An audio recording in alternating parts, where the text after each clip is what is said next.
Shairam, Sri Sai Satcharitra, Chapter 12, Sai Leela's Experience of Kaha Mahajani, Dumal Pleader, Mrs. Nimonkar, Mule Shastri, a doctor. Now let us see in this chapter how devotees were received and treated by Baba. Saint's mission. We have seen before that the purpose or object of divine incarnation is to protect the good and destroy the wicked. But the mission of the saints is quite different. To them, the good and the wicked are the same. First, they feel for the evildoers and set them on the right path. They are like that Agasti to destroy the Bhavasagar, the ocean of worldly existence, or like the sun to darkness of ignorance. The Lord God dwells in the saints. In fact, they are not different from Him. Our Sai is one of these who incarnated for the welfare of the devotees, supreme in knowledge and surrounded with divine lustre. He loved all beings equally. He was unattached. Foes and friends, kings and paupers were the same to him. Here his powers for the sake of devotees, he spent his stock of merits and was ever allowed to help them. But the devotees could never approach him unless he meant to receive them. If their turn did not come, Baba did not remember them and his Leelas could not reach their ears. Then how could they think of seeing him? Some men desired to see Sai Baba's, but they did not get any opportunity of taking his darshan till his Mahasamadhi. There are many such persons whose desire for the Baba's darshan was not thus satisfied. If these persons, believing in him, listen to his Leelas, their quest for milk darshan will be to a great extent satisfied by the buttermilk Leelas. If some persons went there by sheer luck and took Baba's darshan, were they able to stay there longer? No. Nobody could go there of his own accord, and nobody could stay there long even if he so wished. They could stay there so long as Baba permitted them to stay and had to leave the place and when asked to do so by Baba. So everything depended on Baba's will. Kaha Mahajani. Once Kaha Mahajani went to Shiradi from Bombay. He wanted to stay there for 1 week and enjoy the Gokulashtami festival. As soon as he took Baba's darshan, Baba asked him, "Where are you returning home?" When are you returning home? He was rather surprised at this question, but he had to give an answer. He said that he would go home by Baba ordered him to do so. The Baba said, Go tomorrow." Baba's word was law and had to be obeyed. Kaha Mahajani therefore left Shiradi immediately. When he went to his office in Bombay, he found that his employer was anxiously waiting for him. His Munim, that is the manager, suddenly fell ill, hence Kaha's presence was absolutely necessary. He had sent a letter to Kaha at Shiradi, which was redirected to him at Bombay.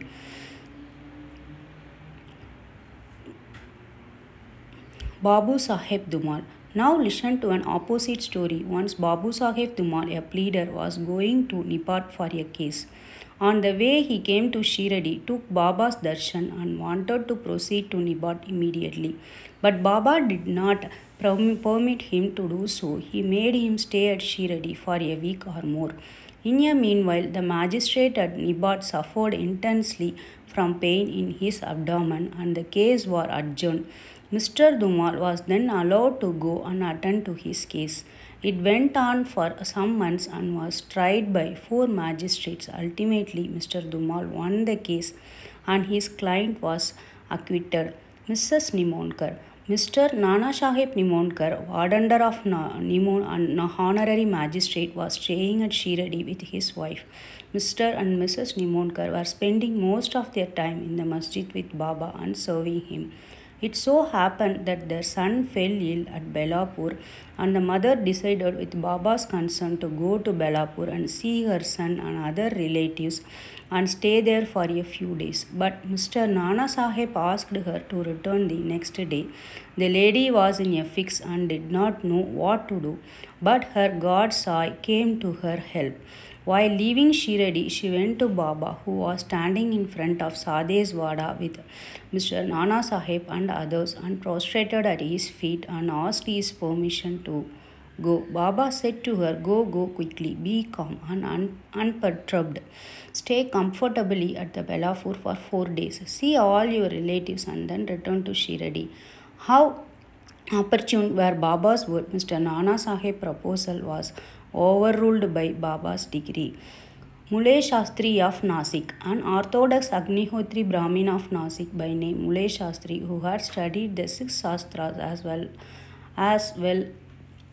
and was well versed in astrology and palmistry, once came to Shiradi to see Mr. Babu Saheb Bhuti, the famous millionaire of Nagpur. After seeing him, he and others went to see Baba in the masjid. Baba bought various fruits and other things from vendors with his own money and distributed them to the persons present in the masjid.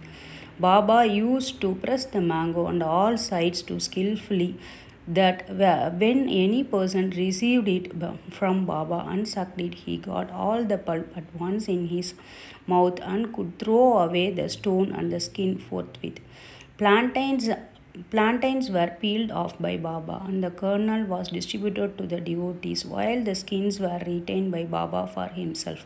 Muley Shastri, as a palmist, wanted to examine Baba's hand to palm and requested him to extend the same. Baba ignored his request and gave 4 plantains to him.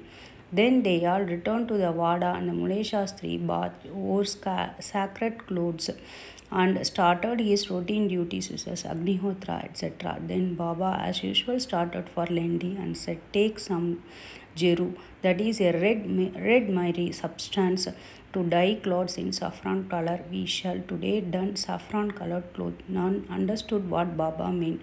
Then after some time, when Baba returned and preparations for the noon arati were being made, Babu Sahib Jok asked Muley Shastri whether he would accompany him for the arati. He replied that he would see Baba in the afternoon. Very soon Baba sat on his seat, was worshipped by the devotee, and arati commenced. The Baba said, "Get some dakshana from the new message to Muley Shastri, the new Nasik Brahmin." Bhuti himself went to get the dakshana, and when he gave Baba's message to the Muley Shastri, he was sorely perplexed.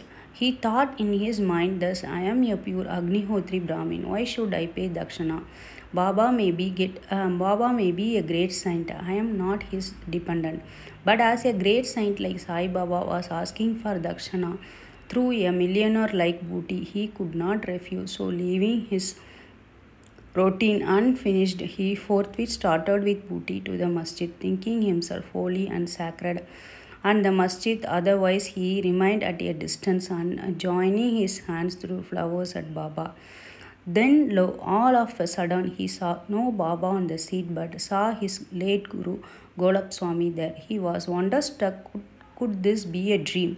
No, it was not, as he was wide awake, but though awake, how could his late Guru Golap be there? He was speechless for some time. He pinched himself and thought again, but could not reconcile the fact of his late Guru Golap being in the masjid. Ultimately, leaving all the doubt, he went up, fell at his Guru's feet, and then getting up and stood there with folded hands.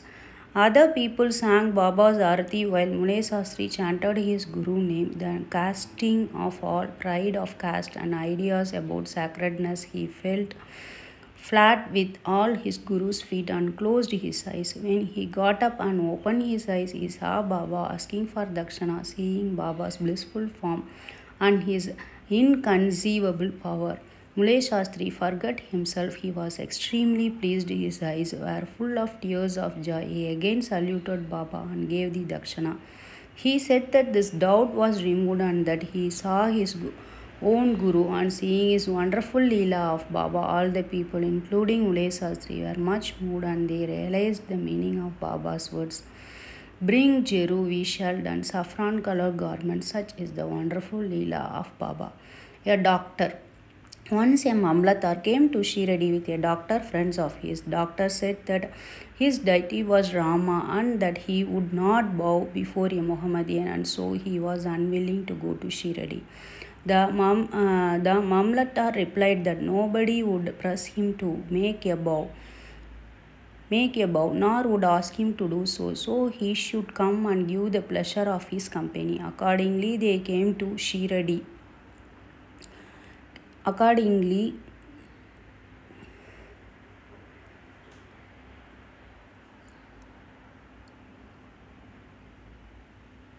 Doctor said that this deity was Raman that would not bow before a Mohammedan, so he was unwilling to go to Shirdi. Mamlata replied that nobody would press him to make a bow, nor would ask him to do so. So he should come and give the pleasure of his company. Accordingly, they came to Shirdi and went to the masjid for Baba's darshan. All were wonderstruck to see the doctor going ahead and saluting Baba. They asked him how he forgot his resolve and bowed before a Mussalman. Then the doctor replied that he saw his beloved deity Rama on the seat and he therefore prostrated himself before him. Then, as he was saying this, he saw Sai Baba there again. Being dismayed, he said, "Is this a dream? How could he be a Mohammedan? He is a great Yoga Sampanna, full of yoga avatar." Next day, he made a vow and began to fast. He absented himself from the masjid, resolving not to go there until Baba blessed him. 3 days passed, and on the fourth day, a close friend of his from Khandesh turned up, and with him he went to the masjid for Baba's darshan. After the salutation, Baba asked him whether anybody had gone to call him, so that he had come. Hearing this vital question, the doctor was moved. The same night, he was blessed by Baba and he experienced the bliss supreme in his sleep. Then he left for his town, where they experienced the same state of a fortnight. Thus, this devotion to Sai Baba increases manifold. The moral of all the stories mentioned above, especially that of Mulay Shastri, is this: that we should have firm faith in our Guru and nowhere else. More Leelas of Sai Baba will be described in the next chapter. Bow to Sri Sai and peace to be all. Thank you.